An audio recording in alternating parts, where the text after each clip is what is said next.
petite Paris d'Europe de l'Est, Bucarest a été modelée aussi bien par l'Empire ottoman qu'influencée par l'architecture française et forgée par le communisme.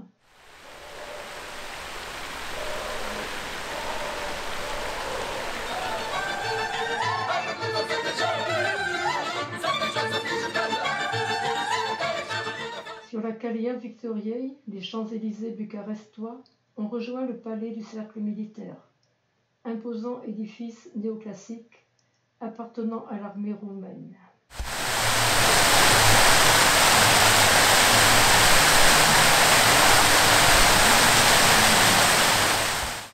Lipscani est tout à la fois quartier branché et quartier historique. Sur ces pavés abondent les concept stores, showrooms et des bars peuplés d'une faune bohème et festive. On flâne dans la Strada Lipscani et dans le dédale de ruelles qui la prolonge. On emprunte le beau passage couvert Maca Villacroce aux belles verrières de couleur.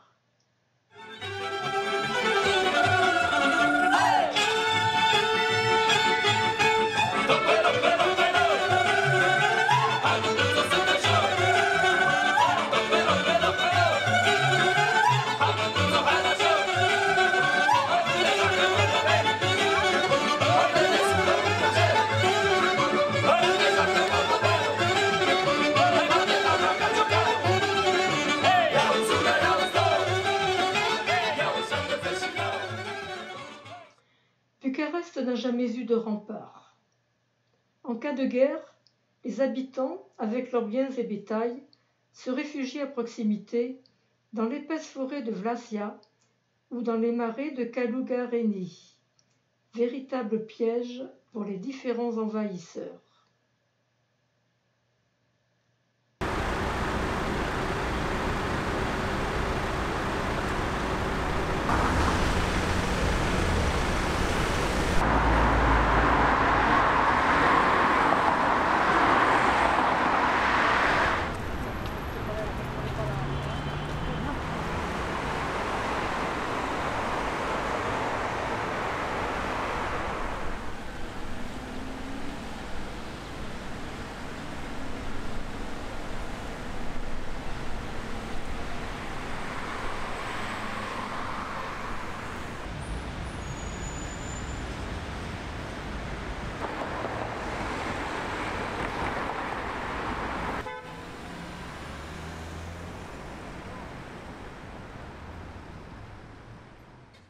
Une foultitude d'églises s'égrènent dans la ville.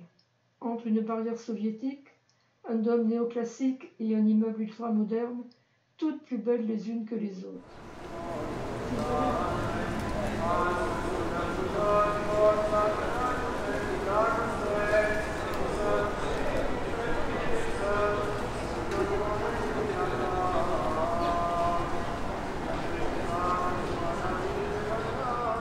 Il n'est pas rare qu'au détour d'une avenue, le regard du visiteur s'arrête à la fois sur une magnifique église orthodoxe, un arc de triomphe, ainsi que sur une massive barre d'habitation de type soviétique. Pour comprendre cette richesse et cette diversité, il faut remonter plusieurs siècles en arrière. En 1847, un incendie ravage une grande partie de la ville, détruisant environ 2000 maisons. Un an plus tard, un plan de reconstruction est élaboré autour d'un projet d'urbanisme moderne, influencé par l'architecture occidentale. Plusieurs maîtres français débarquent alors à Bucarest, devenue capitale des principautés roumaines en 1859. Parmi eux, Charles et Paul Gauthreau, père et fils, qui, en 1867, s'engagent de plain-pied dans plusieurs projets. Nommé architecte de la Maison Royale, Paul Gauthreau signe plusieurs édifices, dont la plupart figurent toujours parmi les plus imposants de la ville.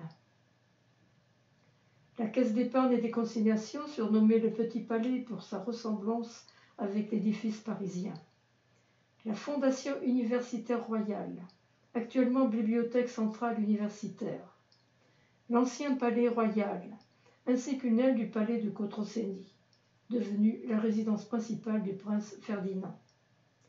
Un autre duo d'architectes français, Joseph Cassien-Bernard, co-concepteur du pont Alexandre III à Paris, et Albert Galeron, lèguera pour sa part un important héritage en érigeant la Banque nationale, emblème du style éclectique. C'est également à Galeron que l'on doit l'Athénée, siège de l'orchestre philharmonique, conçu conjointement avec l'architecte roumain Leonida Negrescu. Construit dans le style néoclassique avec éléments baroques et ioniques, l'Athénée est coiffée d'une imposante coupole tout autour de laquelle sont gravés les noms d'illustres dramaturges, notamment français.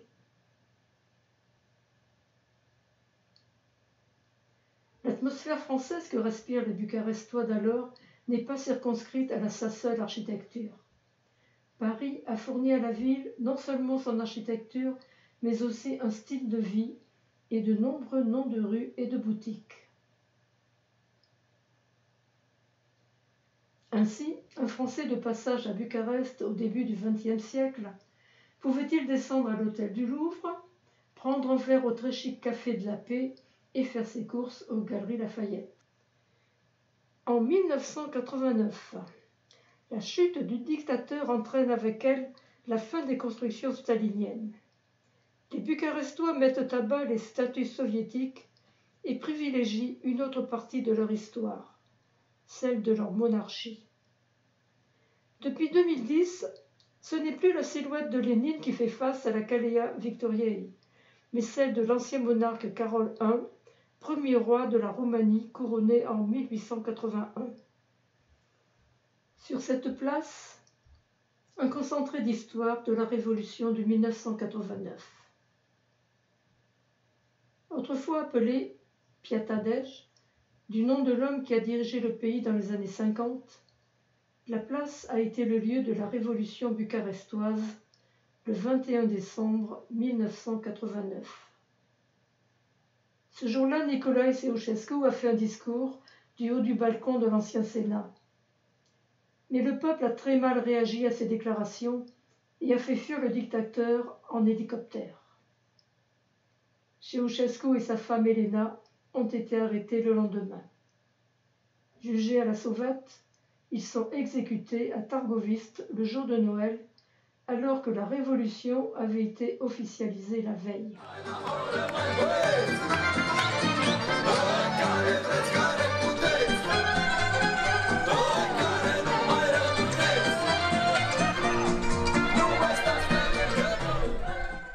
Située aux confins de l'Europe centrale, la Roumanie s'est toujours distinguée de ses voisins.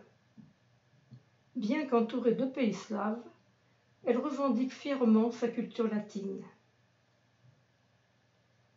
Cette origine latine, la Roumanie l'a toujours soulignée, notamment par sa culture et son architecture, et en particulier celle qui la liait à la France.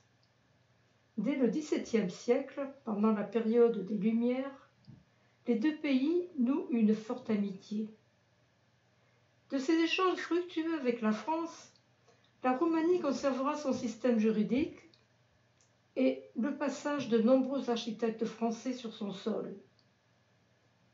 Au XIXe siècle, Bucarest voit construire de nombreuses constructions françaises, dont le magnifique palais de la Banque nationale par Cassien-Bernard et Albert Galeron, mais aussi le ministère de l'Agriculture et la faculté de médecine par Louis Blanc. Il devient alors monnaie courante pour les apprentis architectes roumains d'étudier à Paris aux Beaux-Arts, comme le feront Ion Mincu, Ide Berinde ou encore Alexandru Savulescu. Le résultat ne se fait pas attendre. Très vite, des bâtiments aux influences néoclassiques, puis carrément haussmanniens, bourgeonnent dans la capitale. Dès lors, sa réputation enfle et elle devient le Petit Paris. L'arrivée des communistes change la donne au XXe siècle. La ville déborde d'une nouvelle énergie qui casse les codes architecturaux. En 1984, Nicolae Ceausescu se lance dans un chantier colossal pour écrire sa propre histoire. Le dictateur profite d'un puissant tremblement de terre pour faire raser une large partie de la ville et le remplacer par des immeubles de style soviétique. Cette politique de reconstruction s'incarne surtout dans le palais du peuple, aujourd'hui devenu palais du Parlement.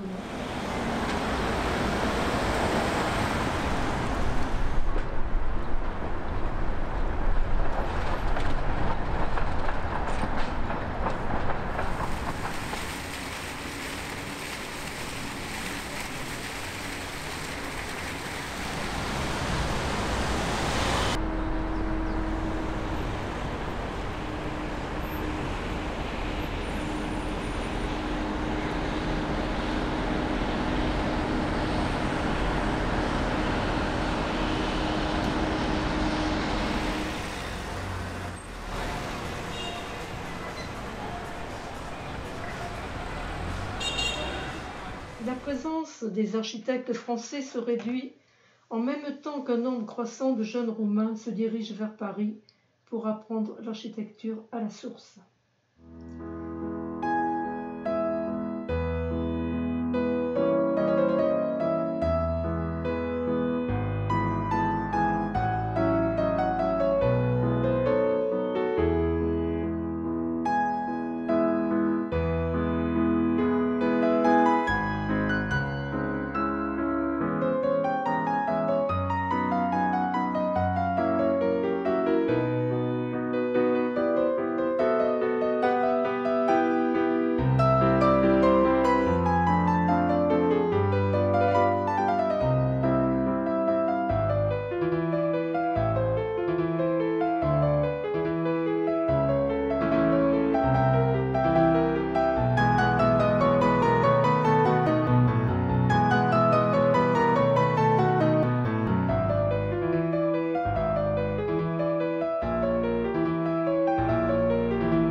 Bucarest est hétéroclite, comme l'est la Roumanie.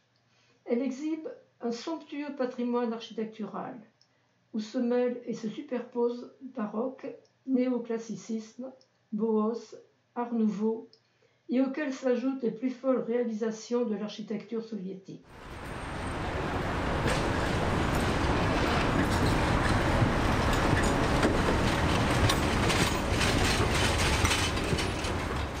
La Curtea Veche est une ancienne cour princière datant du XVe siècle, bâtie sous les ordres de Vlad III l'Empaleur.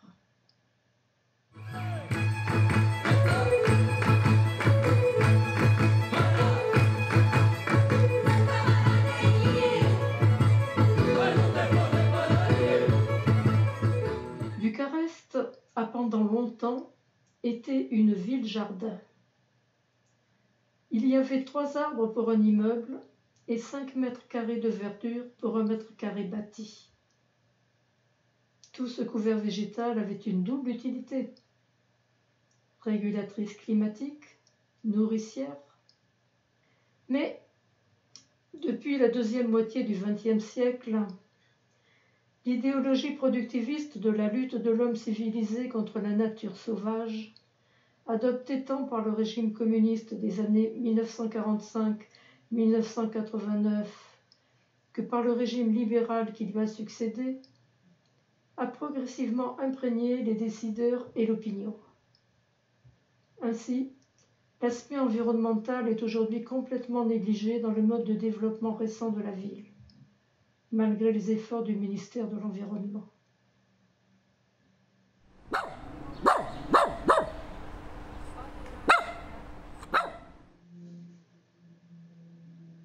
L'agglomération a subi la prolifération de l'automobile, la réduction des transports électriques et sur rail, la diminution des espaces verts, qui ne représentent plus aujourd'hui qu'1/6 de la superficie urbaine. Pour compenser les effets climatiques négatifs de cette évolution, on abuse du chauffage l'hiver et de la climatisation l'été.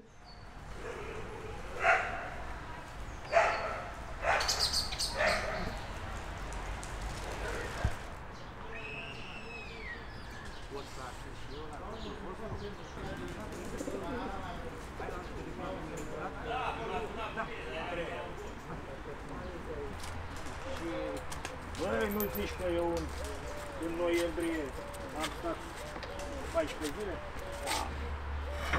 Ăsta al meu mijlociu a făcut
La ville est traversée par deux cours d'eau.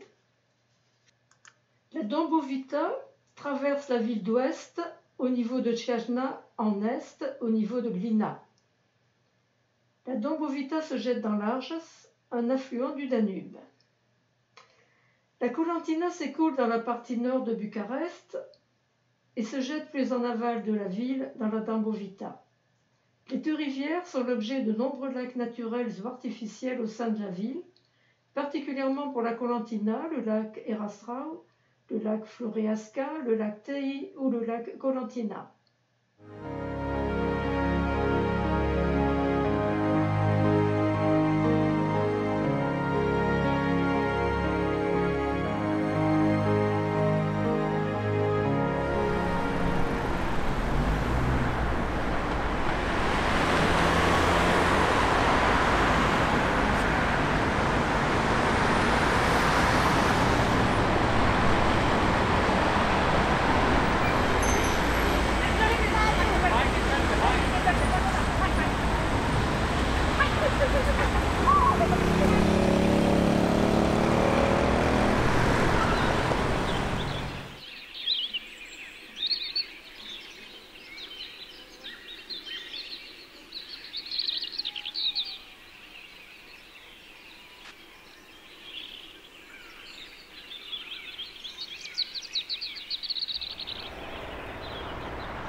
Le Palais du Peuple, rebaptisé Palais du Parlement, édifié en 1984 par Ceausescu, est le deuxième plus grand bâtiment administratif au monde après le Pentagone. 12 étages, 5000 pièces, 365 000 mètres carrés de superficie. Pour le construire, il a fallu araser une colline, déplacer des quartiers entiers, épuiser des carrières de marbre. Rien ne semblait impossible au mégalomaniaque dictateur pour édifier son palais. Sa construction en plein cœur de la capitale a entraîné la destruction d'une grande partie du centre historique, l'équivalent de 3 arrondissements parisiens, et le déplacement de 50 000 personnes. Faute de pouvoir s'en débarrasser, les Roumains en font une espèce de référence ironique. Le palais a été leur cauchemar avant de devenir leur fierté. C'est aujourd'hui le lieu le plus visité de Bucarest. Et on y va aussi, parce qu'il fait incontestablement partie de l'histoire de la ville. Le chantier a débuté en 1984 et s'est achevé en 1989, juste avant la Révolution.